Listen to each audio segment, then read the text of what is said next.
Hello ಕರ್ನಾಟಕದ ಸ್ಪರ್ಧಾರ್ಥಿಗಳಿಗೆ ನಮಸ್ಕಾರಗಳು.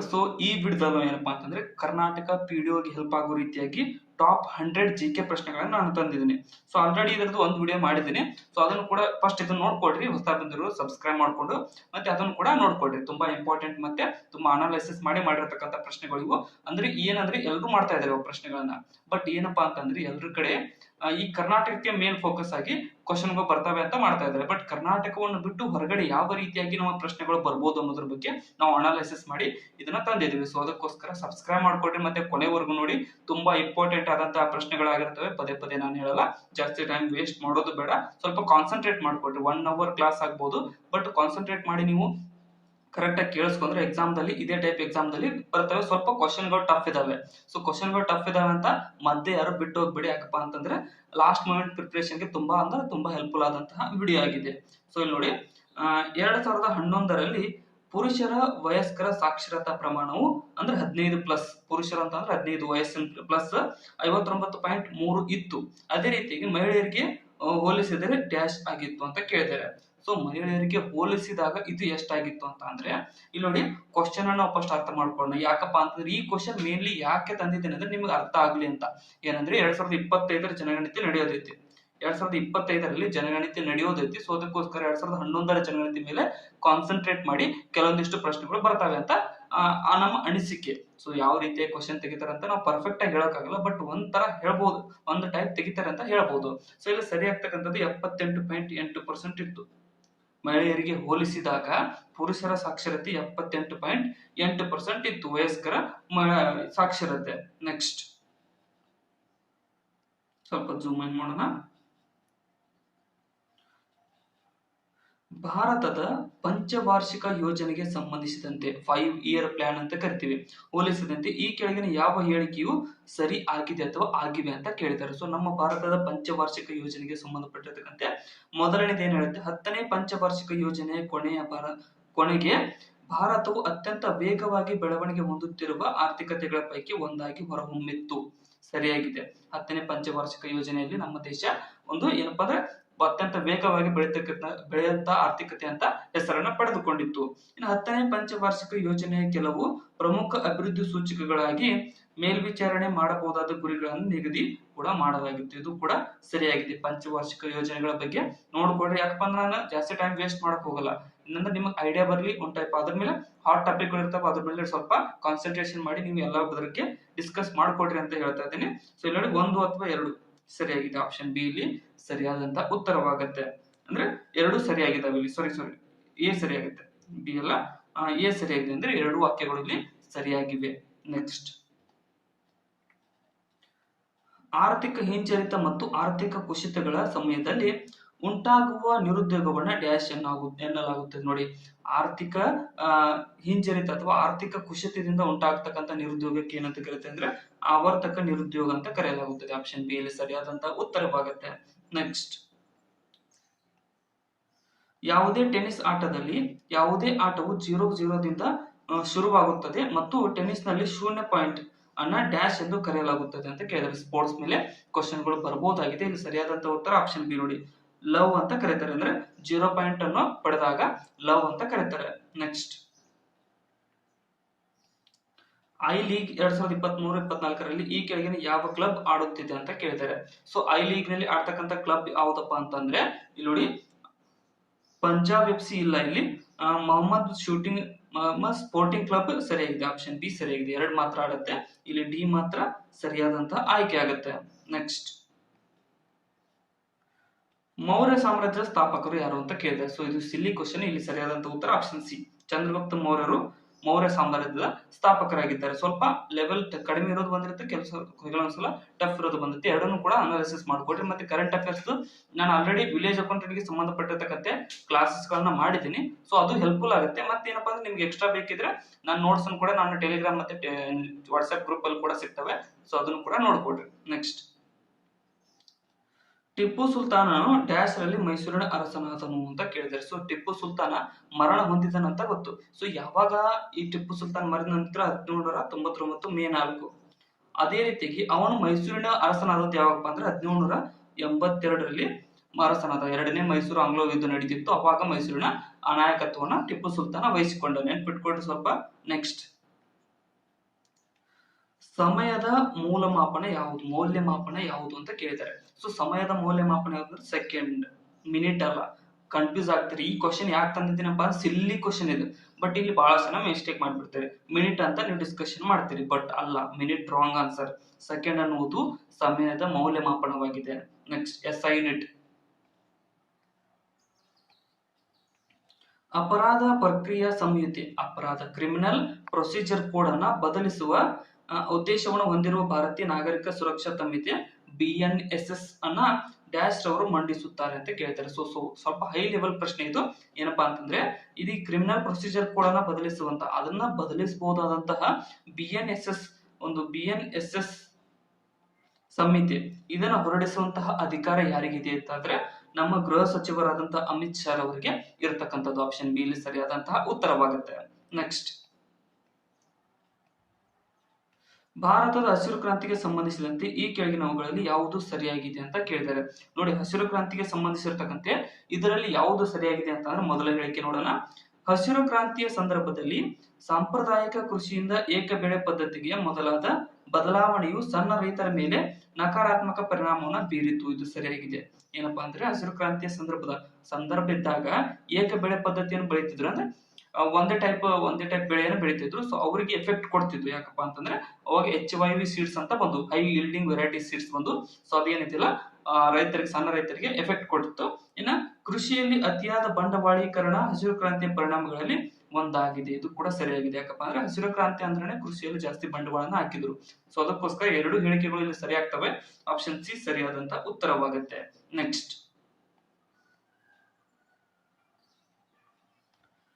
ಒಂದು ನಿಮಿಷ. ಕೊರತೆ ಕಡಿತಕ್ಕೆ ಅಂದ್ರೆ ಡೆಫಿಸಿಟ್ ರಿಡಕ್ಷನ್ ಸಂಬಂಧಿಸಿದಂತೆ ಈ ಕೆಳಗಿನವುಗಳನ್ನ ಓದಿರಿ. ಡೆಫಿಸಿಟ್ ರಿಡಕ್ಷನ್ ಗೆ ಸಂಬಂಧಪಟ್ಟಿರ್ತಕ್ಕಂತೆ ಏನಾಗಿದೆ, ಯಾವುದು ಸರಿಯಾಗಿದೆ ಅಂತ ಕೊಟ್ಟಿದ್ದಾರೆ. ಸೊ ನೋಡಿ, ತೆರಿಗೆಗಳ ಹೆಚ್ಚಳ ಅಥವಾ ವೆಚ್ಚದಲ್ಲಿ ಕಡಿತದಿಂದ ಸರ್ಕಾರದ ಕೊರತೆಯನ್ನು ಕಡಿಮೆ ಮಾಡಬಹುದು. ಡೆಫಿಸಿಟ್ ಕೊರತೆ ಅಂದ್ರೆ ತೆರಿಗೆಗಳನ್ನ ಹೆಚ್ಚಿಗೆ ಮಾಡಿದಲ್ಲಿ ವೆಚ್ಚದಲ್ಲಿ ಕಡಿತ ಮಾಡಿ, ತೆರಿಗೆಯನ್ನು ಹೆಚ್ಚಿಗೆ ಮಾಡಿ ವೆಚ್ಚದಲ್ಲಿ ಕಡಿತ ಮಾಡಿದ್ರೆ ಸರ್ಕಾರದ ಕೊರತೆಯನ್ನ ಕಡಿಮೆ ಮಾಡಬಹುದು ಅನ್ನೋದು ಸರಿಯಾಗಿದೆ. ಇದು ಸರಿ. ಯಾಕಪ್ಪ ಅಂದ್ರೆ ತೆರಿಗೆ ಹೆಚ್ಚಳ ಮಾಡಿ ನಾವು ವೆಚ್ಚವನ್ನ ಕಡಿಮೆ ಮಾಡಿದ್ರೆ ಸರ್ಕಾರದ ಕೊರತೆ ಇರ್ತದಲ್ಲ ಅದನ್ನ ಕಡಿಮೆ ಮಾಡಬಹುದು. ಇನ್ನ ಭಾರತದಲ್ಲಿ ಸರ್ಕಾರವು ನೇರ ತೆರಿಗೆಗಳ ಮೇಲೆ ಹೆಚ್ಚಿನ ಅವಲಂಬನೆಯೊಂದಿಗೆ ತೆರಿಗೆ ಆದಾಯವನ್ನು ವೃದ್ಧಿಸಲು ಪ್ರಯತ್ನಿಸುತ್ತಿದೆ. ಅಂದ್ರೆ ಡೈರೆಕ್ಟ್ ಟ್ಯಾಕ್ಸ್ ಇದೆಯಲ್ಲ, ಡೈರೆಕ್ಟ್ ಟ್ಯಾಕ್ಸ್ ಮೇಲೆ ನಮ್ಮ ದೇಶ ಜಾಸ್ತಿ ಡಿಪೆಂಡೆಂಟ್ ಆಗಿದೆ. ಸೊ ಅದಕ್ಕೋಸ್ಕರ ಅದನ್ನೇ ಅಭಿವೃದ್ಧಿ ಮಾಡ್ಬೇಕಂತ ಬಹಳ ಇಂಪಾರ್ಟೆನ್ಸ್ ಕೊಟ್ಟು ಅದರಿಂದಾನೇ ಆದಾಯ ಜಾಸ್ತಿ ತೆಗಿತೈತಿ ನಮ್ಮ ದೇಶ. ಇನ್ನ ಪರೋಕ್ಷ ತೆರಿಗೆಗಳು ನಿವರ್ತಕ ಸ್ವಭಾವವನ್ನು ಹೊಂದಿದ್ದು ಅವು ಎಲ್ಲಾ ಆದಾಯ ಗುಂಪುಗಳ ಮೇಲೆ ಸಮಾನವಾಗಿ ಪರಿಣಾಮವನ್ನು ಬೀರುತ್ತೆ. ಪರೋಕ್ಷ ತೆರಿಗೆಗಳು ಎಲ್ಲಾ ಕಡೆ ಸಮಾನವನ್ನು ಬೀರ್ತವೆ. ಅದು ಸರಿಯಾಗಿದೆ. ಸೊ ಅದಕ್ಕೋಸ್ಕರ ಎರಡು ಕೂಡ ಸರಿಯಾಗ್ತವೆ. ಇಲ್ಲಿ ಎ ಮತ್ತು ಬಿ ಎರಡು ಸರಿಯಾಗಿದೆ. ಆಪ್ಷನ್ ಸಿ ಇಲ್ಲಿ ಸರಿಯಾದಂತ ಆಯ್ಕೆ ಆಗುತ್ತೆ. ನೆಕ್ಸ್ಟ್, 2011ರ ಭಾರತ ಜನಗಣತಿ ಪ್ರಕಾರ ನೀಡಲಾದ ಆಯ್ಕೆಗಳಲ್ಲಿ ಅತ್ಯಂತ ಕಡಿಮೆ ಸಾಕ್ಷರತೆ ಇರತಕ್ಕಂಥ ರಾಜ್ಯ ಯಾವುದು ಅಂತ ಕೇಳಿದ್ದಾರೆ. ನೋಡಿ, 2011ರ ಜನಗಣತಿ ಪ್ರಕಾರ ಅತಿ ಕಡಿಮೆ ಸಾಕ್ಷರತೆಯನ್ನು ಹೊಂದಿರತಕ್ಕಂಥ ರಾಜ್ಯ ಯಾವ್ದಪ್ಪ ಅಂತಂದ್ರೆ ಇದು ಬಿಹಾರ. ಸೊ ಇವತ್ತು ಕೂಡ ಬಿಹಾರ ಸ್ವಲ್ಪ ಹಿಂದುಳಿದಿರ್ತಕ್ಕಂಥ ರಾಜ್ಯವಾಗಿದೆ. ಬಟ್ ನಮ್ಮ ದೇಶದ ಅತಿ ಹೆಚ್ಚು IAS ಆಫೀಸರ್ಗಳು ಅಪಾಯಿಂಟ್ ಆಗೋದು ಬಿಹಾರದಿಂದ. ಯಾಕಪ್ಪ ಅಂದ್ರೆ ಅಲ್ಲಿ ಕಡು ಬಡತನ ಜಾಸ್ತಿ. ಆ ಬಡತನದಲ್ಲಿ ಬೆಂದು ಜಾಸ್ತಿ ಓದ್ಬಿಡ್ತಾರೆ. ಓದಿ IAS ಎಕ್ಸಾಮ್ ಪಾಸ್ ಆಗಿಬಿಡ್ತಾರೆ. ಸೊ ಅದಕ್ಕೋಸ್ಕರ ನೆನ್ಪಿಟ್ಕೊಳ್ರಿ, ಸಾಕ್ಷರತೆ ಕಡಿಮೆ ಇರ್ತಕ್ಕಂಥದ್ದು ಬಿಹಾರ. ಅದೇ ರೀತಿಯಾಗಿ ಅತಿ ಹೆಚ್ಚು IAS ಆಫೀಸರ್ಗಳು ಉತ್ಪತ್ತಿ ಆಗ್ತಕ್ಕಂಥದ್ದು ಕೂಡ ಬಿಹಾರ ರಾಜ್ಯದಿಂದಾನೆ. ನೆಕ್ಸ್ಟ್, ಭಾರತ ಸಂಸತ್ತು ಡ್ಯಾಶ್ ಅನ್ನ ಒಳಗೊಂಡಿದೆ ಅಂತ ಕೇಳ್ತಾರೆ. ಸೊ ನಮ್ಮ ಸಂಸತ್ತು ಯಾವ್ದನ್ನ ಒಳಗೊಂಡಿದೆ ಅಂತ ಅಂದ್ರೆ ಇಲ್ಲಿ ಆಪ್ಷನ್ ಗಳನ್ನ ನೋಡೋದಾದ್ರೆ ರಾಷ್ಟ್ರಪತಿ ಮತ್ತು 2 ಸದನಗಳನ್ನ ಒಳಗೊಂಡಿದೆ. 2 ಸದನ, ಲೋಕಸಭೆ ಇದೆ, ರಾಜ್ಯಸಭೆ ಇದೆ. ಅದೇ ರೀತಿಯಾಗಿ ರಾಷ್ಟ್ರಪತಿ ಅವರನ್ನು ಹಿಡಿದು ನಾವು ಹೇಳ್ಬೇಕು. ಇದು PC ಕ್ವಶನ್. ಬಟ್ ಏನಪ್ಪಾ ಅಂದ್ರೆ ಇದರಲ್ಲಿ ಕೂಡ ಬರಬಹುದಾದ ಚಾನ್ಸ್ ಇದೆ. ಸೊ ಅದಕ್ಕೋಸ್ಕರ ಇದನ್ನು ಕೂಡ ನಾವು ಹಾಕಿದ್ವಿ. ಆಪ್ಷನ್ ಡಿ ಇಲ್ಲಿ ಸರಿಯಾದಂತಹ ಉತ್ತರವಾಗುತ್ತೆ. ನೆಕ್ಸ್ಟ್,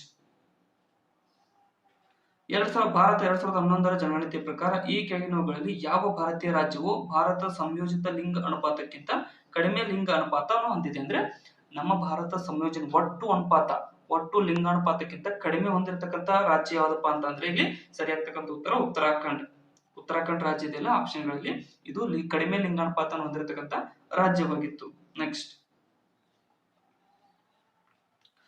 ಶುದ್ಧ ನೀರು ಮತ್ತು ಫಲವತ್ತಾದ ಮಣ್ಣನ್ನ ಹೊಂದಿರುವಂತಹ ರನ್ ಆಫ್ ಕಚ್ ಖಾದಿರ್ ಜಟ್ ನಲ್ಲಿ ಡ್ಯಾಶ್ ನಗರವಿದೆ ಅಂತ ಕೇಳ್ತಾರೆ. ಸೊ ರನ್ ಆಫ್ ಕಚ್ ಕಾದಿರ್ ನಲ್ಲಿ ಕಂಡು ಬರ್ತಕ್ಕಂಥ ನಗರ ಯಾವ್ದಪ್ಪ ಅಂತಂದ್ರೆ ಇದು ಧೋಲವೀರ ನಗರ ಕಂಡು ಬರ್ತಕ್ಕಂಥದ್ದು ಗುಜರಾತ್ ನಲ್ಲಿ. ನೆಕ್ಸ್ಟ್,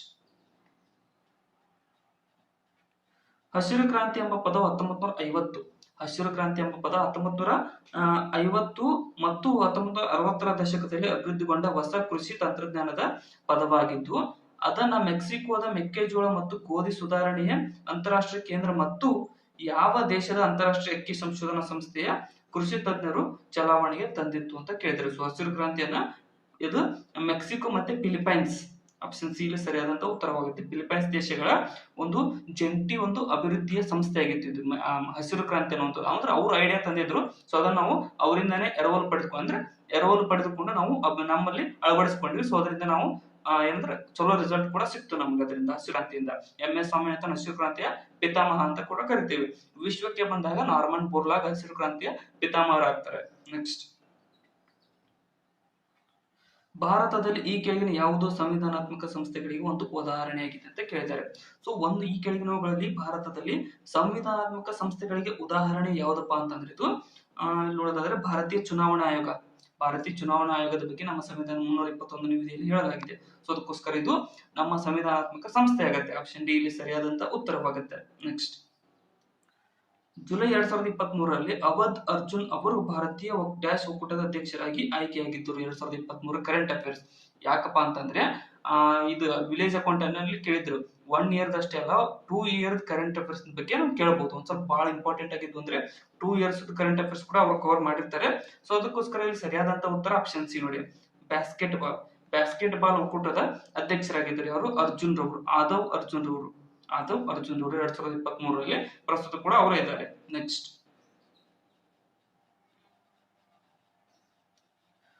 ಭಾರತದ ನವೋದಯದ ಪಿತಾಮಹ ಎಂದು ಕರೆಯಲ್ಪಡ್ತಕ್ಕಂಥ ಮತ್ತು ಬಂಗಾಳದ ನವೋದಯ ಚಳವಳಿಯಲ್ಲಿ ಪ್ರಮುಖ ಪಾತ್ರವನ್ನು ವಹಿಸಿದ ಗಣ್ಯ ವ್ಯಕ್ತಿ ಯಾರು ಅಂತ ಕೇಳಿದ್ದಾರೆ. ಸೊ ನವೋದಯ ಪಿತಾಮಹ ಅಂತ ರಾಜಾರಾಮ್ ಮೋಹನ್ ರಾಯ್ ಅವರನ್ನ ಕರೆಯಲಾಗುತ್ತದೆ. ಇವರು ಬಂಗಾಳದಲ್ಲಿ ಕೂಡ ತಮ್ಮ ಸೇವೆಯನ್ನ ಸಲ್ಲಿಸಿದ್ದಾರೆ. ಯಾಕಂದ್ರೆ ಇವರು ಬಂಗಾಳದವರು. ನೆಕ್ಸ್ಟ್, ರಾಷ್ಟ್ರೀಯ ಗ್ರಾಮೀಣ ಉದ್ಯೋಗ ಖಾತರಿ ಕಾಯ್ದೆ 2005 NREGA national rural employment guarantee act ಅಂತ ಕರಿತೀವಿ. ಇದು ಕೌಶಲ್ಯರಹಿತ ದೈಹಿಕ ಕೆಲಸವನ್ನ ಇಷ್ಟಪಟ್ಟು ಮಾಡಲಿಚ್ಛಿಸುವ ಭಾರತದ ಎಲ್ಲ ಗ್ರಾಮೀಣ ಕುಟುಂಬಗಳಿಗೆ ಡ್ಯಾಶ್ ದಿನಗಳ ಕೂಲಿ ಖಾತರಿಯನ್ನು ನೀಡುತ್ತದೆ ಅಂತ ಕೇಳಿದರೆ ಇದು 100 ದಿನದ ಕೂಲಿ ಖಾತರಿನ ಗ್ಯಾರಂಟಿ ಆಕ್ಟ್ ಅಂತ ಕರಿತೀವಿ. ಮಹಾತ್ಮ ಗಾಂಧಿ ಅಂತ ಕೂಡ MG NREGA EGA Mahatma Gandhi national rural employment guarantee act ಇದೆ. ಇದರ ಫುಲ್ ಫಾರ್ಮ್. ಇದು 2005ರಲ್ಲಿ ಜಾರಿಗೆ ಬಂದಿದೆ. ನೆಕ್ಸ್ಟ್, ಈ ಹಿಂದೆ ಸಂಗೀತ ನಾಟಕ ಅಕಾಡೆಮಿ ಪ್ರಶಸ್ತಿಗಳು ಡ್ಯಾಶ್ ಎಂದು ಖ್ಯಾತವಾಗಿದ್ದವು ಅಂತ ಕೇಳಿದ್ದಾರೆ. ಸೊ ಸಂಗೀತ ನಾಟಕ ಅಕಾಡೆಮಿ ಪ್ರಶಸ್ತಿಗಳನ್ನ ಏನಂತ ಕರೀತಾರೆ ಅಂದ್ರೆ ರಾಷ್ಟ್ರಪತಿಗಳ ಪ್ರಶಸ್ತಿಗಳು ಅಂತ ಕರಿತೀವಿ. ಪ್ರೆಸಿಡೆನ್ಸಿಯಲ್ ಅವಾರ್ಡ್ಸ್ ಅಂತ ಕರಿತಿದ್ರು. ಅವುಗಳನ್ನ ರೀನೇಮ್ ಮಾಡಿ ಸಂಗೀತ ನಾಟಕ ಪ್ರಶಸ್ತಿಗಳು ಅಕಾಡೆಮಿ ಪ್ರಶಸ್ತಿಯಿಂದ ರೀನೇಮ್ ಮಾಡಿದ್ದಾರೆ. ನೆಕ್ಸ್ಟ್, ಭಾರತವು ಡ್ಯಾಶ್ ದೇಶಗಳೊಂದಿಗೆ ತನ್ನ ಭೂಗಡಿಯನ್ನು ಹಂಚಿಕೊಂಡಿದೆ ಅಂತ ಕೇಳಿದ್ದಾರೆ. ಸೊ ನಮ್ಮ ಭಾರತ ಭೂಗಡಿಗಳನ್ನ 7 ದೇಶದೊಂದಿಗೆ ಹಂಚಿಕೊಂಡಿರ್ತಕ್ಕಂಥದ್ದು. 7 ದೇಶಗಳು ಅದೆಲ್ಲರಿಗೂ ಗೊತ್ತೇ ಇದೆ ಅನ್ಕೊಂತೇನೆ, ಜಾಸ್ತಿ ಏನು ಎಕ್ಸ್ಪ್ಲೇನ್ ಮಾಡೋದು ಬೇಡ.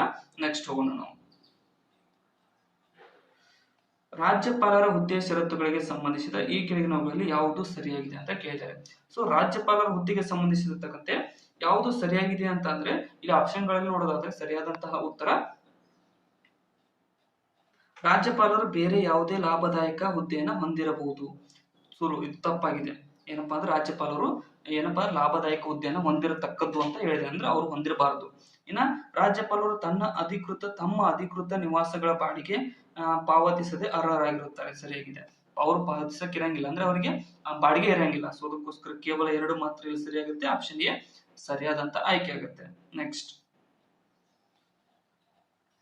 H2 ಎಂಬುದು ಈ ಕೆಳಗಿನ ಯಾವ ಧಾತುವಿನ ಅಣುಸೂತ್ರವಾಗಿದೆ? ಜಲಜನಕ. ಆಪ್ಷನ್ ಬಿ ಇಲ್ಲಿ ಸರಿಯಾದಂತಹ ಉತ್ತರ. ನೆಕ್ಸ್ಟ್, ಭಾರತದಲ್ಲಿ ಬಡತನ ತೊಲಗಿಸುವುದು ಮತ್ತು ಸ್ವಾವಲಂಬನೆ ಸಾಧಿಸುವುದು ಡ್ಯಾಶ್ ನ ಮುಖ್ಯ ಧ್ಯೇಯೋದ್ದೇಶವಾಗಿತ್ತು ಅಂತ ಕೇಳಿದ್ದಾರೆ. ಸೊ ನಮ್ಮ ಭಾರತದಲ್ಲಿ ಬಡತನ ತೊಲಗಿಸುವುದು ಮತ್ತು ಸ್ವಾವಲಂಬನೆಯನ್ನು ಸಾಧಿಸುವುದು ಯಾವುದರ ಮುಖ್ಯ ಧ್ಯೇಯೋದ್ದೇಶವಾಗಿತ್ತು ಅಂತಂದ್ರೆ 5ನೇ ಪಂಚವಾರ್ಷಿಕ ಯೋಜನೆ ಇದೆಲ್ಲ. ಸೊ ಇದರ ಮುಖ್ಯ ಉದ್ದೇಶವಾಗಿತ್ತು ಬಡತನ ನಿರ್ಮೂಲನೆ ಗರೀಬಿ ಹಠಾವೋ ಅಂತ ಕರಿತೇವೆ. ಇಂದಿರಾ ಗಾಂಧಿ ಅವರು ಪ್ರಾರಂಭಿಸಿದ್ರು ಗರೀಬಿ ಹಠಾವೋ ಅನ್ನುವಂಥದ್ದು. ಸೊ ಇದು 5ನೇ ಪಂಚವಾರ್ಷಿಕ ಯೋಜನೆಯಲ್ಲಿ ಬಂದಿರತಕ್ಕಂಥದ್ದು. ನೆಕ್ಸ್ಟ್, ಪ್ರಸಿದ್ಧ ನಾಟಕವಾದ ಅಭಿಜ್ಞಾನ ಶಾಕುಂತಲಂ ಅನ್ನ ಈ ಕೆಳಗಿನ ಯಾವ ಪ್ರಸಿದ್ಧ ವ್ಯಕ್ತಿಯು ರಚಿಸಿದ್ದಾರೆ ಅಂತ ಕೇಳಿದ್ದಾರೆ. ಸೊ ಅಭಿಜ್ಞಾನ ಶಾಕುಂತಲೆಯನ್ನು ರಚಿಸಿರ್ತಕ್ಕಂಥದ್ದು ಕಾಳಿದಾಸರು. ಆಪ್ಷನ್ ಸಿ ಇಲ್ಲಿ ಸರಿಯಾದಂತ ಉತ್ತರವಾಗುತ್ತೆ. ನೆಕ್ಸ್ಟ್, ಗಂಗೌರ್ ಉತ್ಸವವು ಈ ಕೆಳಗಿನವುಗಳಲ್ಲಿ ಯಾವ ರಾಜ್ಯದ ಐತಿಹಾಸಿಕ ಮೂಲದ ಹಬ್ಬವಾಗಿದೆ ಅಂತ ಕೇಳಿದ್ದಾರೆ. ಸೊ ಗಂಗೌರ್ ಉತ್ಸವವನ್ನ ಆಚರಿಸ್ತಕ್ಕಂಥ ರಾಜ್ಯ ಯಾವುದಂದ್ರೆ ಇದು ರಾಜಸ್ಥಾನ್ ರಾಜ್ಯ. ಆಪ್ಷನ್ ಸಿ ಇಲ್ಲಿ ಸರಿಯಾದಂತ ಉತ್ತರವಾಗುತ್ತೆ. ನೆಕ್ಸ್ಟ್, ಸ್ವಲ್ಪ ಸಾಂಸ್ಕೃತಿಕದ ಬಗ್ಗೆ ಜಾಸ್ತಿ ಗಮನ ಇರಲಿ, ಯಾಕಂದ್ರೆ ಕ್ವಶನ್ ಪೇಪರ್ ಆ ಟೈಪ್ ಬರ್ತಾ ಇದೆ. ನೆಕ್ಸ್ಟ್, ಈ ಕೆಳಗಿನವುಗಳಲ್ಲಿ ಭಾರತದ ಎಷ್ಟನೇ ಪಂಚವಾರ್ಷಿಕ ಯೋಜನೆಯು ಸಂಪೂರ್ಣ ವಿಫಲವಾಯಿತು ಅಂತ ಕೇಳಿದ್ದಾರೆ. ಸೊ ನಮ್ಮ ಭಾರತದ ಎಷ್ಟನೇ ಪಂಚವಾರ್ಷಿಕ ಯೋಜನೆ ಸಂಪೂರ್ಣ ವಿಫಲವಾಯಿತು ಅಂದ್ರೆ 3ನೇ ಪಂಚವಾರ್ಷಿಕ ಯೋಜನೆ ವಿಫಲವಾಗಿತ್ತು, ಅಂದ್ರೆ ಅದು ಸಕ್ಸಸ್ ಆಗ್ಲಿಲ್ಲ. ನೆನ್ಪಿಟ್ಕೊಡ್ರಿ, 3ನೇ ಪಂಚವಾರ್ಷಿಕ ಯೋಜನೆ. ಯಾಕಂದ್ರೆ ಇಂಡಿಯಾ ಪಾಕಿಸ್ತಾನ ವಾರ ನಡೀತು, ಚೈನಾ ಆಕ್ರಮಣ ಮಾಡಿತು, ಅದೇ ರೀತಿಯಾಗಿ ನಮ್ಮ ಜವಾಹರ್ಲಾಲ್ ನೆಹರು ಕೂಡ ತೀರ್ಕೊಂಡ್ರು. ಅದಕ್ಕೋಸ್ಕರ ಇದು 3ನೇ ಪಂಚವಾರ್ಷಿಕ ಯೋಜನೆ ಸಕ್ಸಸ್ಫುಲ್ ಆಗ್ಲಿಲ್ಲ. ನೆಕ್ಸ್ಟ್, PR ಶ್ರೀಜೇಶ್ ರವರು ಯಾವ ಕ್ರೀಡೆಗೆ ಸಂಬಂಧಿಸಿದ್ದಾರೆ ಅಂತ ಕೇಳಿದ್ರೆ, ಸೊ ಇವರು ಹಾಕಿ ಆಟಗಾರರು, ಎಲ್ರಿಗೂ ಗೊತ್ತೇ ಇದೆ. ಸೊ ಇತ್ತೀಚೆಗೆ ವರ್ಷದ ಗೋಲ್ ಕೀಪರ್ ಅಂತ ಕೂಡ ಅವರಿಗೆ ಪ್ರಶಸ್ತಿಯನ್ನು ಕೊಟ್ಟಿದ್ದಾರೆ FIH ಇಂಟರ್ನ್ಯಾಷನಲ್ ಹಾಕಿ ಫೆಡರೇಷನ್ ವತಿಯಿಂದ. ಆಪ್ಷನ್ ಡಿ ಇಲ್ಲಿ ಸರಿಯಾದಂತ ಉತ್ತರವಾಗುತ್ತೆ. ನೆಕ್ಸ್ಟ್, ಭಾರತ ಸಂವಿಧಾನದ ಈ ಕೆಳಗಿನ ಯಾವ ಭಾಗವು ಒಕ್ಕೂಟ ಮತ್ತು ಅದರ ಕ್ಷೇತ್ರಗಳಿಗೆ ಸಂಬಂಧಿಸಿದೆ ಅಂತ ಕೇಳ್ತಾರೆ. ಸೊ ಒಕ್ಕೂಟ ಮತ್ತು ಅದರ ಕ್ಷೇತ್ರಗಳಿಗೆ ಸಂಬಂಧಿಸಿರ್ತಕ್ಕಂಥದ್ದು ಭಾಗ 1ರಿಂದ 4ನೇ ವಿಧಿ 1 to 4 ವಿಧಿಗಳಲ್ಲಿ ನಮ್ಮ ಭಾರತದ ಒಕ್ಕೂಟ ಮತ್ತು ಅದರ ಕ್ಷೇತ್ರಗಳಿಗೆ ಸಂಬಂಧಿಸಿರ್ತಕ್ಕಂಥ ವಿಧಿಗಳನ್ನ ಹೇಳಲಾಗಿದೆ. ನೆಕ್ಸ್ಟ್, ಒಂದ್ ಸ್ವಲ್ಪ ಸ್ಪೀಡ್ ಆಗಿ ಹೋಗ್ತಾ ಇದ್ದೀನಿ, ಯಾಕಪ್ಪ ಅಂತಂದ್ರೆ ನಿಮ್ಗೆ ಸಮಯ ಕಡಿಮೆ ಇದೆ. ಸೊ ಅದಕ್ಕೋಸ್ಕರ ನೀವು ಎಷ್ಟು ಸ್ಪೀಡ್ ಆಗಿ ಕವರ್ ಮಾಡ್ತಿರೋ ಅಷ್ಟು ಯೂಸ್ಫುಲ್ ಆಗುತ್ತೆ. ನೆಕ್ಸ್ಟ್,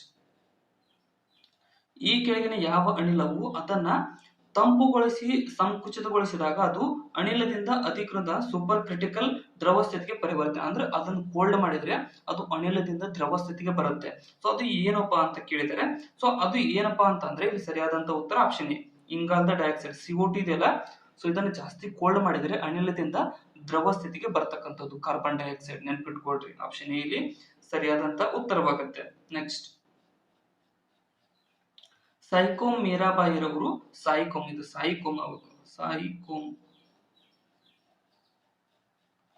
ಮೀರಾಬಾಯಿ ಅವರು ಚಾನು ಅವರು ಒಬ್ಬ ಡ್ಯಾಶ್ ಆಗಿದ್ದಾರೆ ಅಂತ ಕೇಳಿದ್ದಾರೆ. ಸೊ ಇವ್ರು ಏನಾಗಿದ್ದಾರೆಪ್ಪ ಅಂತಂದ್ರೆ ಇಲ್ಲಿ ಸರಿಯಾದಂತಹ ಉತ್ತರವಾಗ್ತಕ್ಕಂಥದ್ದು ಇವರು ಭಾರತೀಯ ಭಾರ ಎತ್ತುವ ಕ್ರೀಡಾಪಟು, ವೇಟ್ ಲಿಫ್ಟಿಂಗ್ ಕ್ರೀಡಾಪಟು ಇವರು. ನೆಕ್ಸ್ಟ್, ಅನುಚ್ಛೇದ 43 ಸರ್ಕಾರವು ಗ್ರಾಮೀಣ ಪ್ರದೇಶಗಳಲ್ಲಿ ವ್ಯಕ್ತಿಗತ ಅಥವಾ ಸಹಕಾರದ ಆಧಾರಗಳಲ್ಲಿ ಗುಡಿ ಕೈಗಾರಿಕೆಗಳನ್ನು ಉತ್ತೇಜಿಸಲು ಪ್ರಯತ್ನಿಸಬೇಕೆನ್ನುವ ಡ್ಯಾಶ್ ತತ್ವಗಳ ಆಧಾರದ ಮಾರ್ಗದರ್ಶನದ ಸೂಚನೆಯಾಗಿದೆ ಅಂತ ಕೇಳಿದ್ದಾರೆ. ಸೊ ಇದು ಯಾವ ತತ್ವದ ಆಧಾರದ ಮಾರ್ಗದರ್ಶನ ಸೂಚನೆಯಾಗಿದೆ ಅಂದ್ರೆ ಗಾಂಧಿವಾದಿ ತತ್ವದ ಆಧಾರದ ಸೂಚನೆಯಾಗಿದೆ. ಯಾವುದು? ಗುಡಿ ಕೈಗಾರಿಕೆ ಅನ್ನುವಂಥದ್ದು. ಸೊ ಇವೆಲ್ಲ ಸಿಲಿ ಕ್ವಶನ್ 43ನೇ ವಿಧಿಯಲ್ಲಿದೆ. 43ನೇ ವಿಧಿ ಗುಡಿ ಕೈಗಾರಿಕೆಗೆ ಸಂಬಂಧಿಸಿರ್ತಕ್ಕಂಥ ವಿಧಿಯಾಗಿದೆ. ನೆಕ್ಸ್ಟ್, ಆಂತರಿಕವಾಗಿ ಕಾಣುವ ವ್ಯಾಪಾರ ತಂತ್ರಜ್ಞಾನದಲ್ಲಿ ವಿದೇಶಿ ಸ್ಪರ್ಧೆಯಿಂದ ದೇಶೀಯ ಕೈಗಾರಿಕೆಗಳನ್ನು ರಕ್ಷಿಸಲು ಯಾವ 2 ಮುಖ್ಯ ಪ್ರಕಾರಗಳ ಸುರಕ್ಷತೆಯನ್ನು ಬಳಸಲಾಗುತ್ತದೆ ಅಂತ ಕೇಳ್ತಾರೆ. ಅಂದ್ರೆ ವಿದೇಶಿ ವಸ್ತುಗಳಿಂದ ನಮ್ಮ ದೇಶದ ವಸ್ತುಗಳನ್ನ ಅಂದ್ರೆ ಕಾಪಾಡಿಕೊಳ್ಳಲು ಯಾವುದಂದ್ರೆ ತಾರೀಫ್ಗಳು ಮತ್ತು ಕೋಟಾಗಳನ್ನ ಬಳಸಲಾಗುತ್ತೆ. ಅಂದ್ರೆ ಅವು ಬರ್ತಿರ್ತಾವಲ್ಲ ಅವುಗಳಿಗೆ ಟ್ಯಾಕ್ಸ್ ಗಳನ್ನ ಜಾಸ್ತಿ ಹಾಕಿ ಸೊ ಟಾರಿಫ್ ಮತ್ತು ಕೋಟಾಗಳ ಮೂಲಕ ನಮ್ಮ ದೇಶೀಯ ವಸ್ತು ಸಂಗ್ರಹಾಲಯ ವಸ್ತು ಕೈಗಾರಿಕೆಯನ್ನ ಉಳಿಸಲಾಗುತ್ತದೆ. ಅಂದ್ರೆ ಅವರು ಕಡಿಮೆ ರೇಟ್ಗಳು ನಮ್ಕಿಂತ ಕಡಿಮೆ ರೇಟ್ ಒಳಗಡೆ ಮಾರ್ತಾರೆ. ಸೊ ಅದನ್ನ ತಡೆಯುವ ಸಲುವಾಗಿ ಟಾರಿಫ್ ಮತ್ತೆ ಕೋಟಾಗಳನ್ನ ಅಳವಡಿಸಲಾಗುತ್ತದೆ. ಆಪ್ಷನ್ ಬಿ ಇಲ್ಲಿ ಸರಿಯಾದಂತ ಉತ್ತರವಾಗುತ್ತೆ. ನೆಕ್ಸ್ಟ್, ಈ ಕೆಳಗಿನವುಗಳಲ್ಲಿ ಭಾರತದ ಸಂವಿಧಾನದ ಅನುಚ್ಛೇದಗಳು ಧಾರ್ಮಿಕ ಸ್ವಾತಂತ್ರ್ಯದ ಹಕ್ಕು ಬಗ್ಗೆ ವಿವರಿಸುತ್ತವೆ ಅಂತ ಕೇಳಿದ್ದಾರೆ. ಸೊ ಧಾರ್ಮಿಕ ಸ್ವಾತಂತ್ರ್ಯದ ಹಕ್ಕು ಬಗ್ಗೆ ವಿವರಿಸತಕ್ಕಂತ ಅನುಚ್ಛೇದ ವಿಧಿ ಯಾವ್ದಪ್ಪ ಅಂತಂದ್ರೆ ಇಲ್ಲಿ ಸರಿಯಾದಂತ ಉತ್ತರ ಅನುಚ್ಛೇದ 25ರಿಂದ 28ರವರೆಗೆ ಧಾರ್ಮಿಕ ಸ್ವಾತಂತ್ರ್ಯದ ಹಕ್ಕಿನ ಬಗ್ಗೆ ತಿಳಿಸಿಕೊಡುವಂತಹ ವಿಧಿಯಾಗಿದೆ. ನೆಕ್ಸ್ಟ್, ಡ್ಯಾಶ್ ನೃತ್ಯ ಪ್ರಕಾರವು ದಕ್ಷಿಣ ಭಾರತದ ರಾಜ್ಯವಾದ ಕೇರಳದಲ್ಲಿ ಆರಂಭಗೊಂಡಿದೆ ಅಂತ ಕೇಳಿದ್ದಾರೆ. ಸೊ ದಕ್ಷಿಣ ಭಾರತ ರಾಜ್ಯವಾದ ಕೇರಳದಲ್ಲಿ ಕಥಕ್ಕಳಿ ಮತ್ತೆ ಮೋಹಿನಿ ಅಟ್ಟಂ ಇವೆರಡು ನೃತ್ಯಗಳು ಕೇರಳಕ್ಕೆ ಸ್ಥಳೀಯವಾಗಿರ್ತಕ್ಕಂಥ ನೃತ್ಯಗಳಾಗಿವೆ. ನೆಕ್ಸ್ಟ್, ಭಾರತದ ಈ ಕೆಳಗಿನ ಯಾವ ದೇಶದೊಂದಿಗೆ ಮುಕ್ತ ಗಡಿಯನ್ನು ಹೊಂದಿದೆ ಅಂತ ಕೇಳಿದ್ದಾರೆ. ಸೊ ನಮ್ಮ ಭಾರತ ಯಾವ ದೇಶದೊಂದಿಗೆ ಮುಕ್ತ ಗಡಿಯನ್ನು ಹೊಂದಿದೆ ಅಂತಂದ್ರೆ ಇದು ಪಾಕಿಸ್ತಾನದೊಂದಿಗೆ ಮುಕ್ತ ಗಡಿಯನ್ನ ಹೊಂದಿರತಕ್ಕಂಥದ್ದು ನಮ್ಮ ದೇಶ. ನೆಕ್ಸ್ಟ್, ಯಾವ ವಿಧದ ಶೂಟಿಂಗ್ ಕ್ರೀಡೆಯಲ್ಲಿ ಕ್ರೀಡಾಪಟು 10 ಮೀಟರ್ ಮತ್ತು 50 ಮೀಟರ್ಗಳ ದೂರದಿಂದ ಗುರಿಗೆ ಗುಂಡು ಹೊಡೆಯುತ್ತಾರೆ ಅಂತ ಕೇಳಿದ್ದಾರೆ. ಸ್ಪೋರ್ಟ್ಸ್ ಮೇಲೆ ಪ್ರಶ್ನೆಗಳು ಬರ್ತವೆ. ಸೊ ಅದಕ್ಕೋಸ್ಕರ ಇಲ್ಲಿ ಸರಿಯಾದಂತ ಉತ್ತರ ರೈಫಲ್ ಶೂಟಿಂಗ್. ಸೊ ಅಲ್ಲೇ ಕೊಟ್ಟಿದ್ದಾರೆ ರೈಫಲ್ ಶೂಟಿಂಗ್ 10 ಮೀಟರ್ ಮತ್ತು 50 ಮೀಟರ್ ಗಳಿಂದ ದೂರದಿಂದ ಗುಂಡನ್ನು ಹೊಡಿತಕ್ಕಂಥದಕ್ಕೆ ರೈಫಲ್ ಶೂಟಿಂಗ್ ಅಂತ ಕರೀತಾರೆ. ಟರ್ಮ್ಸ್ ಬಗ್ಗೆ ಸ್ವಲ್ಪ ನಿಗಾ ಇರಲಿ. ನೆಕ್ಸ್ಟ್, ಭಾರತದಲ್ಲಿ ಡ್ಯಾಶ್ ವರೆಗಿನ ಅವಧಿಯನ್ನ ಒಂದು ಹಣಕಾಸು ವಿತ್ತೀಯ ವರ್ಷ ಎಂದು ತೆಗೆದುಕೊಳ್ಳಲಾಗುತ್ತದೆ ಅಂತ ಕೇಳಿದ್ದಾರೆ. ಅಂದ್ರೆ ವಿತ್ತೀಯ ವರ್ಷ ಅಂತ ಹೇಳ್ಬೇಕಂದ್ರೆ ಯಾವುದರ ಎಲ್ಲಿಂದ ಎಲ್ಲಿಯವರೆಗೆ ಅಂತ ಕರೀತಾರೆ ಅಂತ ಅಂದ್ರೆ ಏಪ್ರಿಲ್ 1ರಿಂದ ಮಾರ್ಚ್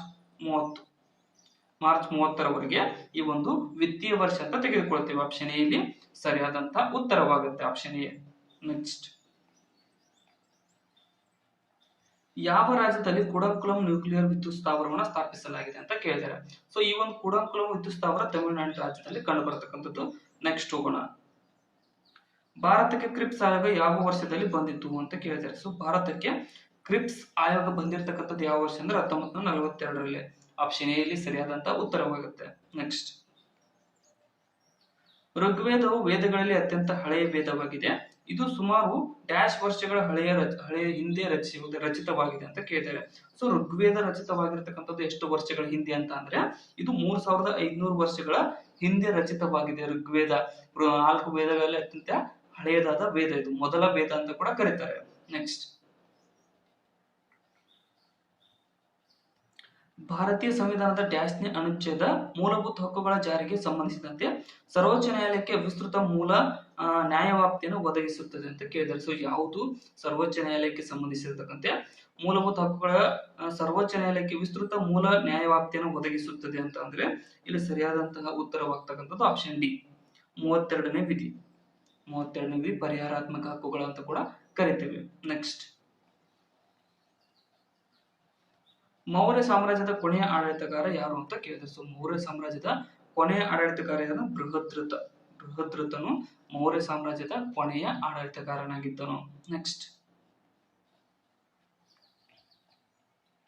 ಸ್ವಾತಂತ್ರ್ಯ ಸಂದರ್ಭದಲ್ಲಿ ದೇಶದ ಸುಮಾರು ಡ್ಯಾಶ್ ಶೇಕಡ ಜನಸಂಖ್ಯೆಯು ಕೃಷಿಯನ್ನ ಅವಲಂಬಿಸಿತ್ತು ಅಂತ ಕೇಳಿದ್ರು. ಸ್ವಾತಂತ್ರ್ಯ ಸಮಯದಲ್ಲಿ ದೇಶದ ಎಷ್ಟು ಜನ ಕೃಷಿಯನ್ನ ಅವಲಂಬಿಸಿತ್ತು ಅಂತ ಅಂದ್ರೆ 75% ಜನ ಕೃಷಿಯನ್ನ ಅವಲಂಬಿಸಿತ್ತು ಸ್ವಾತಂತ್ರ್ಯದ ಸಮಯದಲ್ಲಿ.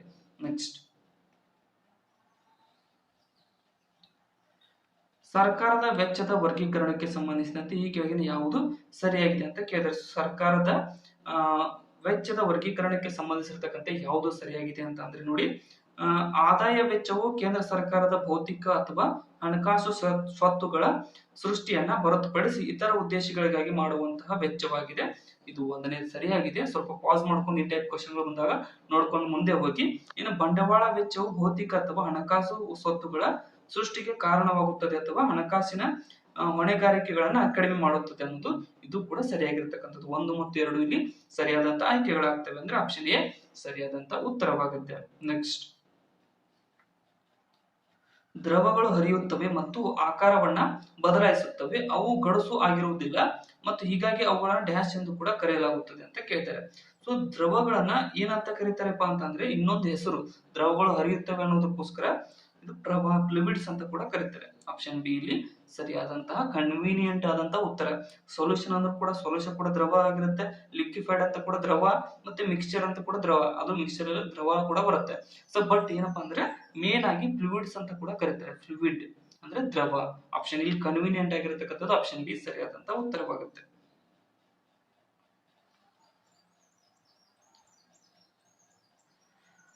ಹನ್ನೆರಡನೇ ಪಂಚವಾರ್ಷಿಕ ಯೋಜನೆಯ ಬೆಳವಣಿಗೆ ದರ ಗುರಿ ಎಷ್ಟಾಗಿತ್ತು ಅಂತ ಕೇಳಿದ್ದಾರೆ. ಸೊ 12ನೇ ಪಂಚವಾರ್ಷಿಕ ಯೋಜನೆಯ ಗುರಿ ಎಷ್ಟಾಗಿತ್ತು ಅಂದ್ರೆ 8% ಆಗಿತ್ತು. 8% ಬೆಳವಣಿಗೆಯನ್ನ ಸಾಧಿಸಬೇಕು ಅನ್ನೋದು ಅದರ ಗುರಿ ಆಗಿತ್ತು, ಬಟ್ ಸಕ್ಸಸ್ಫುಲ್ ಆಗಲಿಲ್ಲ. ನೆಕ್ಸ್ಟ್, 2011ರ ಜನಗಣತಿ ಪ್ರಕಾರ ಯಾವ ರಾಜ್ಯವು ಅತಿ ಹೆಚ್ಚು ಜನಸಂಖ್ಯೆ ಬೆಳವಣಿಗೆಯನ್ನ ಹೊಂದಿದೆ ಅಂತ ಕೇಳಿದ್ದಾರೆ. ಸೊ ಇದರ ಜನಗಣತಿ ಪ್ರಕಾರ ಇದು ಯಾವ್ದನ್ನ ಮೇಘಾಲಯ ರಾಜ್ಯ ಇದೆಯಲ್ಲ, 2011ರ ಜನಗಣತಿ ಮೇರೆಗೆ ಅತಿ ಹೆಚ್ಚು ಜನಸಂಖ್ಯೆ ಬೆಳವಣಿಗೆ ದರವನ್ನು ಹೊಂದಿರತಕ್ಕಂಥ ರಾಜ್ಯವಾಗಿದೆ. ಆಪ್ಷನ್ ಡಿ ಇಲ್ಲಿ ಸರಿಯಾದಂತ ಉತ್ತರವಾಗುತ್ತೆ. ನೆಕ್ಸ್ಟ್, ಸೂತ್ರದ ಬೊಂಬೆಯಾಟಕ್ಕಾಗಿ ಭಾರತದ ಯಾವ ಕಲಾವಿದರು ಸಂಗೀತ ನಾಟಕ ಅಕಾಡೆಮಿ ಪ್ರಶಸ್ತಿ 2018ನ ಪಡೆದುಕೊಂಡಿದ್ದಾರೆ. ಸೂತ್ರ ಅಂದ್ರೆ ಹಿಂಗ್ ಸೂತ್ರ ಇಟ್ಕೊಂಡು ಗೊಂಬೆಯನ್ನು ಆಡಿಸ್ತಿರ್ತಾರಲ್ಲ, ಸೊ ಅವರು ಯಾವ ವರ್ಷದಲ್ಲಿ ಅಂದ್ರೆ 2018 ಸಂಗೀತ ನಾಟಕ ಅಕಾಡೆಮಿ ಪ್ರಶಸ್ತಿಯನ್ನು ಪಡೆದುಕೊಂಡಿದ್ದಾರೆ, ಅವರು ಯಾರು ಅಂತ ಕೇಳಿದ್ದಾರೆ. ಸೊ ಇವ್ರು ಯಾರಂದ್ರೆ ಅನುಪಮ ಹೊಸಕೆರೆ ಅವರಿಗೆ ಈ ಒಂದು ಪ್ರಶಸ್ತಿ ನೀಡಿ ಗೌರವಿಸಲಾಗಿದೆ. ನೆಕ್ಸ್ಟ್, ಡ್ಯಾಶ್ ಪರಿಕಲ್ಪನೆಯನ್ನು ಹಿಂದಿನ USSR ಯುನೈಟೆಡ್ ಸೋವಿಯತ್ ಸಮಾಜವಾದಿ ಗಣ ಒಕ್ಕೂಟ, ಯುನೈಟೆಡ್ ಸೋವಿಯತ್ ಅದೇನೋ ಫುಲ್ ಫಾರ್ಮ್ ಇದೆ, ಸ್ವಲ್ಪ ಫ್ಲಾಶ್ ಆಗ್ತಾ ಇಲ್ಲ, ಬಟ್ ಅದು ಆಪ್ಷನ್ಗಳು ಬಂದ್ರೆ ಗೊತ್ತಾಗುತ್ತೆ. ಬಟ್ ಏನಪ್ಪಾ ಅಂತಂದ್ರೆ ಅದನ್ನ ನಿಮ್ಗೂ ಗೊತ್ತಿದೆ, ರಷ್ಯಾ ಯುನೈಟೆಡ್ ಸೋವಿಯತ್ ಸವರಿನ್ ರಷ್ಯಾ ಅಂತ ಏನು ಕರೀತಾರೆ. ಯುನೈಟೆಡ್ ಸೋವಿಯತ್ ಸವರಿನ್ ರಷ್ಯಾ ಸಂವಿಧಾನದಂತೆ ಎರವಲು ಪಡೆಯಲಾಗಿದೆ ಅಂತ ಕೇಳ್ತಾರೆ. ಸೊ ಇದನ್ನ ಯಾವುದನ್ನು ಈ ಕೆಳಗಿನವುಗಳಲ್ಲಿ ಯಾವುದನ್ನು ಎರವಲು ಪಡೆದುಕೊಂಡಿದ್ದೇವೆ ಅಂತ ಅಂದ್ರೆ ಇಲ್ಲಿ ಆಪ್ಷನ್ಗಳಲ್ಲಿ ನೋಡೋದಾದ್ರೆ ಸರಿಯಾದಂತಹ ಉತ್ತರವಾಗ್ತಕ್ಕಂಥದ್ದು ಮೂಲಭೂತ ಕರ್ತವ್ಯಗಳನ್ನ, ಫಂಡಮೆಂಟಲ್ ಡ್ಯೂಟೀಸ್ ಅಂತ ಏನು ಕರಿತೀವಲ್ಲ, ಇದನ್ನ ನಾವು ರಷ್ಯಾ ದೇಶದಿಂದ ಎರವಲು ಪಡೆದುಕೊಂಡಿದ್ದೇವೆ. ನೆಕ್ಸ್ಟ್, ಯಾವ ವರ್ಷದಿಂದ ತ್ವರಿತ ಆರ್ಥಿಕ ಬೆಳವಣಿಗೆಯು ಭಾರತ ತೀವ್ರ ಬಡತನದಲ್ಲಿ ತೀವ್ರ ಇಳಿಕೆಗೆ ಕಾರಣವಾಯಿತು ಅಂತ ಕೇಳಿದ್ದಾರೆ. ಸೊ ನಮ್ಮ ಭಾರತದ ತೀವ್ರ ಬಡತನದಲ್ಲಿ ಕಾರಣವಾಗಿರ್ತಕ್ಕಂಥದ್ದು 1991 ವರ್ಷ ಏನಿದೆಯಲ್ಲ, ಸೊ ತೀವ್ರ ಬಡತನಕ್ಕೆ ಕಾರಣವಾದಂತಹ ವರ್ಷವಾಗಿದೆ ಅದು. ನೆಕ್ಸ್ಟ್,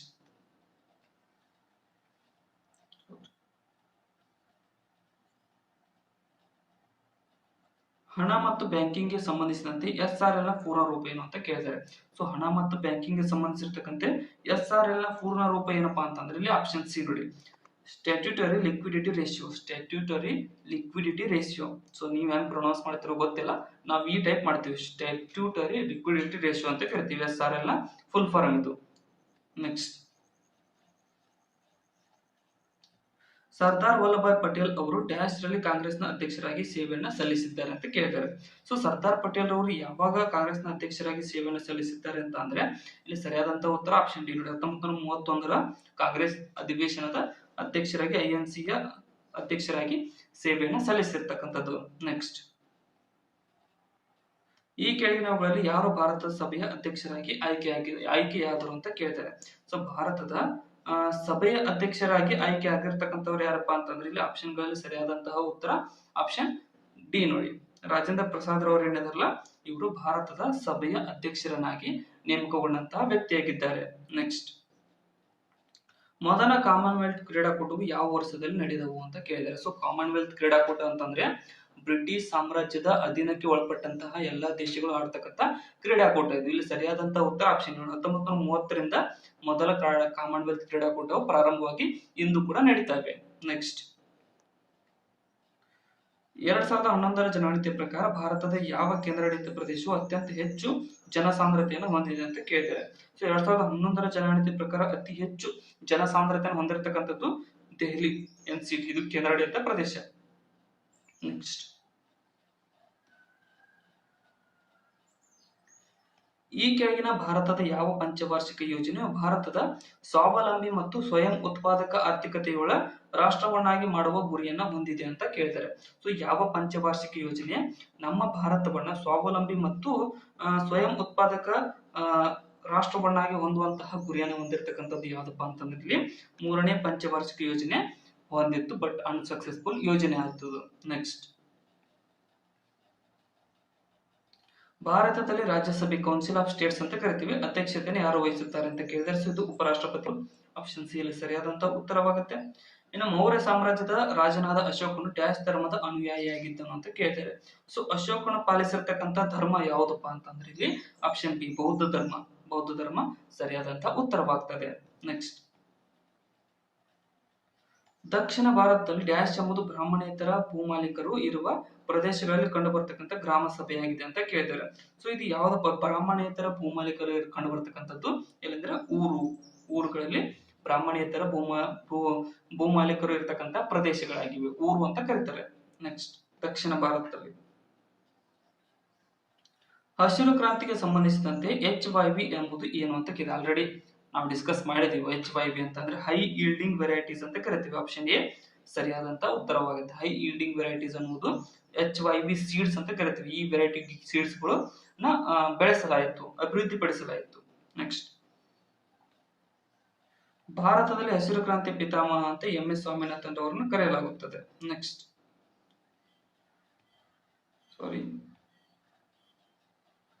ಈ ಕೆಳಗಿನವುಗಳಲ್ಲಿ ಪಂದ್ಯ ಮತ್ತು ಅದರ ಪ್ರಕಾರಕ್ಕೆ ಸಂಬಂಧಿಸಿದಂತೆ ಯಾವ ಜೋಡಿಯು ಸರಿಯಾಗಿದೆ ಅಂತ ಕೇಳ್ತಾರೆ. ಸೊ ಪಂದ್ಯ ಮತ್ತು ಅದರ ಪ್ರಕಾರಕ್ಕೆ ಸಂಬಂಧಿಸಿರ್ತಕ್ಕಂತೆ ಯಾವ ಜೋಡಿ ಸರಿಯಾಗಿದೆ ಅಂತ ಅಂದ್ರೆ ಜಾವ್ಲಿನ್ ಜಿಗಿತ, ಇದು ತಪ್ಪು. ಜಾವ್ಲಿನ್ ಥ್ರೋ ಅಂತ ಕರಿತೀರ. ಮತ್ತೆ ಎತ್ತರ ಜಿಗಿತ ಎಸೆತ ಇದು ಕೂಡ ತಪ್ಪಾಗುತ್ತೆ. ಎತ್ತರ ಜಿಗಿತ ಎಸೆತ ಇತ್ತು ಏನು ಕ್ವಶನ್ ಈ ಟೈಪ್ ಕೇಳಲ್ಲ ಎಕ್ಸಾಮ್ದಲ್ಲಿ, ರಾಂಗ್. ಈ ಟೈಪ್ ಎಕ್ಸಾಮ್ ಒಳಗಡೆ ಬರಲ್ಲ. ನೆಕ್ಸ್ಟ್, ಕಬ್ಬಿನಿಂದ ಸಕ್ಕರೆ ತಯಾರಿಸುವುದು ಆರ್ಥಿಕ ಚಟುವಟಿಕೆಯ ಯಾವ ವಲಯದ ಅಡಿಯಲ್ಲಿ ಬರುತ್ತದೆ ಅಂತ ಕೇಳ್ತಾರೆ. ಸೊ ಕಬ್ಬಿನಿಂದ ಸಕ್ಕರೆನ ತಯಾರಿಸತಕ್ಕಂಥದ್ದು ಉತ್ಪಾದನೆ ಒಳಗಡೆ ಬರುತ್ತೆ. ಸೊ ಇದು ಎಲ್ಲಿ ಬರುತ್ತೆ ಅಂತಂದ್ರೆ ದ್ವಿತೀಯ ವಲಯದಲ್ಲಿ ಕಂಡು ಬರುತ್ತೆ. ಕಬ್ಬು ಬೆಳೆಯುವುದು ಪ್ರೈಮರಿ ಸೆಕ್ಟರ್, ಅದರಿಂದ ಸಕ್ಕರೆಯನ್ನು ತೆಗೆಯುವುದು ಸೆಕೆಂಡರಿ ಸೆಕ್ಟರ್ ಆಗುತ್ತೆ. ನೆಕ್ಸ್ಟ್, 2001ರ ಭಾರತ ಜನಗಣತಿಯ ಪ್ರಕಾರ ಭಾರತದ ಒಟ್ಟು ಸಾಕ್ಷರತಾ ದರ ಎಷ್ಟು ಅಂತ ಕೇಳಿದ್ದಾರೆ. ಸೊ 2001ರ ಭಾರತ 2011 ಆಯ್ತು, 2001 ಸದ್ಯ ಕೇಳಬಹುದು. ಇಲ್ಲಿ ಸರಿಯಾದಂತಹ ಉತ್ತರ ಏನಪ್ಪಾ ಅಂದ್ರೆ ಆಪ್ಷನ್ ಸಿ, 64.8% ಭಾರತ ಜನಗಣತಿ ಸಾಕ್ಷರತಾ ದರ ಇತ್ತು, ಹೆಣ್ಣು ಗಂಡು ಕೂಡಿ ಇದು. ನೆಕ್ಸ್ಟ್, ಭಾರತದ ಸಂವಿಧಾನದಲ್ಲಿ ಉಲ್ಲೇಖಿಸಲಾದ ಮೂಲಭೂತ ಕರ್ತವ್ಯಗಳಿಗೆ ಸಂಬಂಧಿಸಿದಂತೆ ಈ ಕೆಳಗಿನ ಯಾವ ಹೇಳಿಕೆಗಳು ಸರಿ ಆಗಿಲ್ಲ ಅಂತ ಕೇಳಿದ್ದಾರೆ. ಸೊ ಮೂಲಭೂತ ಕರ್ತವ್ಯಗಳಿಗೆ ಸಂಬಂಧಿಸಿರ್ತಕ್ಕಂತೆ ಇದರಲ್ಲಿ ಸರಿ ಆಗಿರದೇ ಇರತಕ್ಕಂತ ಕರ್ತವ್ಯ ಯಾವ್ದಪ್ಪ ಅಂತಂದ್ರೆ ಇಲ್ಲಿ ಸರಿಯಾದಂತಹ ಉತ್ತರ ಅಂದ್ರೆ ಆಪ್ಷನ್ ಬಿ. ಮೂಲಭೂತ ಕರ್ತವ್ಯಗಳನ್ನ ಭಾರತದ ಸಂವಿಧಾನದ 5A ಕರ್ತವ್ಯಗಳನ್ನ 5A ಇಟ್ಟಿಲ್ಲ 4Aದಲ್ಲಿ ಉಲ್ಲೇಖಿಸಲಾಗಿದೆ ಅಂತ ಕೊಟ್ಟಿದ್ದಾರೆ. ಇದು ತಪ್ಪಾಗುತ್ತೆ. ಸೊ ಅದಕ್ಕೋಸ್ಕರ ಆಪ್ಷನ್ ಬಿ ಇಲ್ಲಿ ತಪ್ಪಾದಂತ ಉತ್ತರವಾಗುತ್ತೆ. 3 ಸರಿಯಾಗಿದೆ. ಮೂಲಭೂತ ಕರ್ತವ್ಯಗಳನ್ನು ಭಾರತದ ಸಂವಿಧಾನದ ಅನುಚ್ಛೇದ 51A ಇರಿಸಲಾಗಿದೆ, ಸರಿಯಾಗಿದೆ. ಇನ್ನು ಸಂವಿಧಾನವು 86ನೇ ತಿದ್ದುಪಡಿ ಕಾಯ್ದೆ 2002 ಎಂಬುದು ಮೂಲಭೂತ ಕರ್ತವ್ಯಗಳಿಗೆ ಸಂಬಂಧಿಸಿದೆ, ಇದು ಕೂಡ ಸರಿಯಾಗಿದೆ. ಇನ್ನು ಸಂವಿಧಾನ 42ನೇ ತಿದ್ದುಪಡಿ ಕಾಯ್ದೆ 1976 ಎಂಬುದು ಮೂಲಭೂತ ಕರ್ತವ್ಯಗಳಿಗೆ ಸಂಬಂಧಿಸಿದೆ, ಇದು ಕೂಡ ಸರಿಯಾಗುತ್ತೆ. ಆಪ್ಷನ್ ಬಿ ಇಲ್ಲಿ ತಪ್ಪಾದಂತಹ ಆಯ್ಕೆ ಆಗುತ್ತೆ. ನೆಕ್ಸ್ಟ್, ಪಾಸ್ ಮಾಡ್ಕೊಂಡು ಓದ್ಕೊಂಡು ಮುಂದೆ ಹೋಗಿ. ನೆಕ್ಸ್ಟ್, ಹಸಿರು ಕ್ರಾಂತಿಯ ಬಗೆಗಿನ ಈ ಕೆಳಗಿನ ಹೇಳಿಕೆಗಳನ್ನ ಓದಿ ಅಂತ ಕೇಳ್ತಾರೆ. ಸೊ ಹಸಿರು ಕ್ರಾಂತಿ ಬಗ್ಗೆ ಜಾಸ್ತಿ ಟೈಮ್ಸ್ ಕ್ವಶನ್ಗಳು ಬರೋ ಚಾನ್ಸಸ್ ತುಂಬಾ ಇದೆ. ಸೊ ಅದಕ್ಕೋಸ್ಕರ ಅದರ ಕ್ವಶನ್ಗಳು ಜಾಸ್ತಿ ಹಾಕಿದ್ದೇನೆ. ಇಲ್ಲಿ ಸರಿಯಾದಂತ ಉತ್ತರ ಏನಪ್ಪಾ ಅಂದ್ರೆ ಹಸಿರು ಕ್ರಾಂತಿ 1960ರ ದಶಕದಲ್ಲಿ ನಾರ್ಮನ್ ಬೋರ್ಲಾಗ್ ರವರು ಪ್ರಾರಂಭಿಸಿದ ಒಂದು ಉಪಕ್ರಮವಾಗಿದೆ. ಆಲ್ರೆಡಿ ಹೇಳ್ತೀನಿ, ವಿಶ್ವದ ಹಸಿರು ಕ್ರಾಂತಿ ಪಿತಾಮಹ ಅಂತ ನಾರ್ಮನ್ ಬೋರ್ಲಾಗ್ ರವರನ್ನು ಕರೆಯಲಾಗುತ್ತದೆ. 1ನೇ ಸರಿಯಾಗಿದೆ. ಅವರಿಂದ ಇದು ಪ್ರಾರಂಭಗೊಂಡಿತು. ಮೆಕ್ಸಿಕೋ ಮತ್ತೆ ಫಿಲಿಪೈನ್ಸ್ ದೇಶಗಳು ಕೂಡಿ ಇನ್ನು ಅವರನ್ನ ವಿಶ್ವದ ಹಸಿರು ಕ್ರಾಂತಿಯ ಪಿತಾಮಹ ಎಂದು ಕೂಡ ಕರೆಯಲಾಗುತ್ತದೆ. ಎರಡು ಕೂಡ ಸರಿಯಾಗಿದ್ದಾವೆ. ಸೊ ಎ ಮತ್ತು ಬಿ ಎರಡು ಸರಿ. ನೆಕ್ಸ್ಟ್, ಸಮಾಜ ಸುಧಾರಕ ರಾಜಾರಾಮ್ ಮೋಹನ್ ರಾಯ್ ಅವರು ಭಾರತದ ಯಾವ ಸಾಮಾಜಿಕ ಧಾರ್ಮಿಕ ಸುಧಾರಣೆ ಚಳವಳಿಗೆ ಸಂಬಂಧಿಸಿದ್ದಾರೆ ಅಂತ ಕೇಳಿದ್ದಾರೆ. ಸೊ ಸಮಾಜ ಸುಧಾರಕರಾದಂತಹ ರಾಜಾರಾಮ್ ಮೋಹನ್ ರಾಯ್ ರವರು ಭಾರತದ ಯಾವ ಸಾಮಾಜಿಕ ಧಾರ್ಮಿಕ ಸುಧಾರಣಾ ಸಂಬಂಧಿತ ಚಳವಳಿಗೆ ಸಂಬಂಧವನ್ನು ಪಟ್ಟಿದ್ದಾರೆ ಅಂತ ಅಂದ್ರೆ ಇಲ್ಲಿ ಸರಿಯಾಗ್ತಕ್ಕಂತಹ ಉತ್ತರ ಯಾವ್ದಪ್ಪ ಅಂದ್ರೆ ಆಪ್ಷನ್ ಡಿ ನೋಡಿ, ಬ್ರಹ್ಮ ಸಮಾಜಕ್ಕೆ ಸಂಬಂಧಪಟ್ಟಿರ್ತಕ್ಕಂಥದ್ದು. ಆಪ್ಷನ್ ಡಿ ಇಲ್ಲಿ ಸರಿಯಾದಂತಹ ಉತ್ತರವಾಗುತ್ತೆ. ನೆಕ್ಸ್ಟ್, ಭಾರತದ ಸಂವಿಧಾನದ ರಾಜ್ಯ ನೀತಿಯ ನಿರ್ದೇಶಕ ತತ್ವಗಳು DPSP directive principles of state policy ಅಂತ ಕರಿತೀವಿ. ಮೂಲತಃ ಸಾಧಿಸುವುದನ್ನು ಗುರಿಯನ್ನ ಹೊಂದಿವೆ ಅಂತ ಕೇಳಿದರೆ. ಸೊ ಇವು DPSPಗಳು ಏನನ್ನ ಸಾಧಿಸತಕ್ಕಂತ ಗುರಿಯನ್ನು ಹೊಂದಿದಾವೆ ಅಂತಂದ್ರೆ ಆಪ್ಷನ್ ಸಿ, ಸಾಮಾಜಿಕ ಮತ್ತು ಆರ್ಥಿಕ ನ್ಯಾಯವನ್ನ ಸಾಧಿಸುವಂತಹ ಗುರಿಯನ್ನ ಹೊಂದಿರತಕ್ಕಂಥವುಗಳು. ನೆಕ್ಸ್ಟ್, 2011ರ ಸಾಕ್ಷರತಾ ದರ ಗಣತಿಯ ಪ್ರಕಾರ ಭಾರತದಲ್ಲಿ ಪುರುಷರ ಸಾಕ್ಷರತಾ ದರ ಎಷ್ಟು ಅಂತ ಕೇಳ್ತಾರೆ. ಸೊ 2011ರ ಜನಗಣತಿಯ ಪ್ರಕಾರ ನಮ್ಮ ದೇಶದಲ್ಲಿ ಪುರುಷರ ಸಾಕ್ಷರತಾ ದರ ಎಷ್ಟಿತ್ತು ಅಂತಂದ್ರೆ 82.14% ಇತ್ತು. ಆಪ್ಷನ್ ಡಿ ಇಲ್ಲಿ ಸರಿಯಾದಂತ ಆಯ್ಕೆ ಆಗುತ್ತೆ. ನೆಕ್ಸ್ಟ್, ಭಾರತದ ಪಶ್ಚಿಮದಲ್ಲಿರುವ ಯಾವ ನೆರೆಯ ದೇಶವು ಪ್ರಮುಖ ಗಡಿಯನ್ನು ಹಂಚಿಕೊಂಡಿದ್ದು ಯಾವಾಗಲೂ ಭೂರಾಜ್ಯಶಾಸ್ತ್ರದ ಜಿಯೋಟ್ರಾಪಿಕಲ್ ವಿಷಯದಲ್ಲಿ ಮಹತ್ವವಾಗಿದ್ದಾಗಿದೆ ಅಂತ ಕೇಳಿದ್ದಾರೆ. ಸೊ ಇದು ಯಾವ್ದಪ್ಪ ಅಂತಂದ್ರೆ ಇಲ್ಲಿ ಸರಿಯಾದಂತ ಉತ್ತರ ಆಪ್ಷನ್ ಬಿ ನೋಡಿ, ಶ್ರೀಲಂಕಾ ದೇಶ ಏನಿದೆಯಲ್ಲ ಭಾರತದ ಪಶ್ಚಿಮದಲ್ಲಿರುವ ಒಂದು ನೆರೆಯ ದೇಶವಾಗಿದ್ದು ಇದು ಯಾವಾಗಲೂ ಭೂರಾಜ್ಯಶಾಸ್ತ್ರ ಜಿಯೋಪೊಲಿಟಿಕಲ್ ವಿಷಯದ ಮಹತ್ವವಾಗಿದೆ. ಆಪ್ಷನ್ ಬಿ ಇಲ್ಲಿ ಸರಿಯಾದಂತಹ ಉತ್ತರವಾಗುತ್ತೆ, ಶ್ರೀಲಂಕಾ ದೇಶ. ನೆಕ್ಸ್ಟ್, ಗಣಿ ಸಚಿವಾಲಯದ ದತ್ತಾಂಶಗಳ ಪ್ರಕಾರ ಭಾರತದ ಈ ಕೆಳಗಿನ ಯಾವ ರಾಜ್ಯದಲ್ಲಿ ಅತ್ಯಂತ ದೊಡ್ಡ ಚಿನ್ನದ ಅದಿರಿನ ಸಂಪನ್ಮೂಲವು ಇದೆ ಅಂತ ಕೇಳಿದ್ದಾರೆ. ಸೊ ನಮ್ಮ ದೇಶದಲ್ಲಿ ಅತ್ಯಂತ ದೊಡ್ಡ ಚಿನ್ನದ ಸಂಪನ್ಮೂಲ ಅದಿರು ಕಂಡು ಬರ್ತಕ್ಕಂಥದ್ದು ಎಲ್ಲಿಪ್ಪ ಅಂತಂದ್ರೆ ಬಿಹಾರದಲ್ಲಿ. ಆಪ್ಷನ್ ಬಿ ಇಲ್ಲಿ ಸರಿಯಾದಂತ ಆಯ್ಕೆ ಆಗುತ್ತೆ. ನೆಕ್ಸ್ಟ್, ಭಾರತದಲ್ಲಿ ಶುಂಗ ರಾಜವಂಶದ ಸ್ಥಾಪಕರು ಯಾರು ಅಂತ ಕೇಳಿದ್ದಾರೆ. ಸೊ ನಮ್ಮ ಭಾರತದಲ್ಲಿ ಶುಂಗ ರಾಜವಂಶದ ಸ್ಥಾಪಕರು ಯಾರಪ್ಪ ಅಂದ್ರೆ ಪುಷ್ಯಮಿತ್ರ ಶುಂಗ. ಆಪ್ಷನ್ ಬಿ ಇಲ್ಲಿ ಸಿ ಇಲ್ಲಿ ಸರಿಯಾದಂತ ಆಯ್ಕೆ ಆಗುತ್ತೆ. ನೆಕ್ಸ್ಟ್, ಒಂದು ಆಟದ ಸಮಯದಲ್ಲಿ ಒಂದು ಪ್ರಮಾಣಿತ ಐಸ್ ಹಾಕಿ ತಂಡದಲ್ಲಿ ಓವರ್ ಟೈಮ್ ಅಥವಾ ಪೆನಾಲ್ಟಿ ಇಲ್ಲದಿದ್ದಾಗ ಎಷ್ಟು ಆಟಗಾರರು ಇರುತ್ತಾರೆ ಅಂತ ಕೇಳಿದ್ದಾರೆ. ಸೊ ಇವಾಗ ಎಷ್ಟು ಆಟಗಾರರು ಇರ್ತಾರೆ ಅಂದ್ರೆ 6 ಜನ ಆಟಗಾರರು ಇರ್ತಾರೆ. ನೆಕ್ಸ್ಟ್, ನೀತಿ ಆಯೋಗದ ಹೊಸ ಸಿಇಒ ಆಗಿ ಯಾರು ನೇಮಕಗೊಂಡಿದ್ದಾರೆ ಅಂತ ಕೇಳಿದ್ದಾರೆ. ಸೊ ನೀತಿ ಆಯೋಗದ ಹೊಸ ಸಿಇಒ ಆಗಿ ನೇಮಕಗೊಂಡವರು ಯಾರಪ್ಪ ಅಂದ್ರೆ ಸರಿಯಾದಂತ ಉತ್ತರ ಆಪ್ಷನ್ ಸಿ ನೋಡಿ, BVR ಸುಬ್ರಹ್ಮಣ್ಯನ್ ರವರು ನೀತಿ ಆಯೋಗದ ಹೊಸ ಸಿಇಒ ಆಗಿ ನೇಮಕಗೊಂಡಿದ್ದಾರೆ. ನೆಕ್ಸ್ಟ್, ಭಾರತೀಯ ಸಂವಿಧಾನದ ಈ ಕೆಳಗಿನ ಯಾವ ಅನುಚ್ಛೇದವು ಸಮಾನತೆ ಹಕ್ಕಿನಡಿ ಉಲ್ಲೇಖಿತವಾಗಿದೆ ಅಂತ ಕೇಳಿದ್ದಾರೆ. ಸೊ ಇದರಲ್ಲಿ ಸಮಾನತೆ ಹಕ್ಕಿನಲ್ಲಿ ಉಲ್ಲೇಖಿತವಾಗಿರತಕ್ಕಂಥದ್ದು ಯಾವ್ದಪ್ಪ ಅಂತಂದ್ರೆ ಬಿರುದುಗಳು ಉಲ್ಲೇಖಿತವಾಗಿದೆ. ಆಪ್ಷನ್ ಎ ಯಲ್ಲಿ ಸರಿಯಾದಂತ ಉತ್ತರವಾಗುತ್ತೆ. ನೆಕ್ಸ್ಟ್,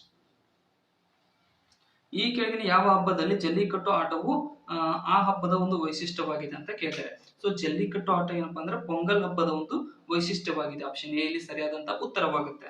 ನೆಕ್ಸ್ಟ್, ಜಲಚರ ಪ್ರಾಣಿಗಳು ನೀರಿನಲ್ಲಿ ಉಸಿರಾಡಲು ಈ ಕೆಳಗಿನ ಯಾವುದು ಅವಶ್ಯಕವಾಗಿದೆ ಅಂತ ಕೇಳ್ತಾರೆ. ಸೊ ಏನಪ್ಪ, ಕರಗಿದ ಆಮ್ಲಜನಕ, ಡಿಸಾಲ್ವ್ಡ್ ಆಕ್ಸಿಜನ್ ಅಂತ ಕರಿತೀವಿ, ಅದು ನೀರೊಳಗಿರುವ ಕಾರಣ ಜಲಚರ ಪ್ರಾಣಿಗಳು ನೀರಿನಲ್ಲಿ ಉಸಿರಾಡಿಸುತ್ತವೆ. ಸೊ ಇಲ್ಲಿಗೆ ಇವತ್ತಿನ ನಮ್ಮ ಟಾಪ್ 100 ಕ್ವಶನ್ಸ್ ಡಿಸ್ಕಷನ್ ಮುಕ್ತಾಯಗೊಂಡಿದೆ. ಸೊ ನಾಳೆಯಿಂದ ಏನ್ ಮಾಡ್ತೀನಿ ಅಂತಂದ್ರೆ PDO ಎಕ್ಸಾಮ್ ಮುಗಿಯುವಷ್ಟರಲ್ಲಿ ಎಲ್ಲಾ ಸಬ್ಜೆಕ್ಟ್ ಇದ್ದು ಮೇನ್ ಇಂಪಾರ್ಟೆಂಟ್ ಆದಂತಹ ಪ್ರಶ್ನೆಗಳನ್ನ ಸಬ್ಜೆಕ್ಟ್ ವೈಸ್ ತಗೊಂಡ್ಬರ್ತೇನೆ. ಸೊ ಅದಕ್ಕೋಸ್ಕರ ಕೊನೆವರೆಗೂ ನೋಡ್ತಿದ್ದಕ್ಕೆ ಎಲ್ಲರಿಗೂ ಧನ್ಯವಾದಗಳು.